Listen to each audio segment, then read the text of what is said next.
কিরে, এইভাবে সিগারেট মদ খেয়ে জীবনটা নষ্ট করছিস? জানিস জীবনটা কত সুন্দর? अच्छा চল আমার সাথে আয়, আমি দেখাচ্ছি। চল আজ থেকে তাহলে নেশা ছেড়েই দিলাম। এদিকে চল আমার সাথে, দেখ জীবন কত সুন্দর দেখা ভাই।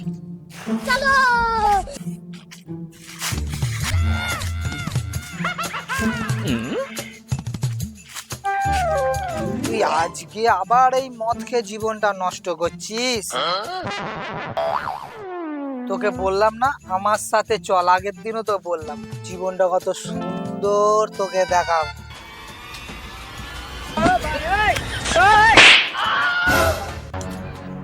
এই তুই ওকে মারলি কেন? ও শালা গাঁজা খেয়ে কালকেও একই কেস করেছিল, আমাকে 3 ঘন্টা ধরে সারা বাগান ঘুরিয়েছে। শালা তো গাঁজা কম খেতে হবে, শালা কি বলতে কি বলে ফেলেছি শালা।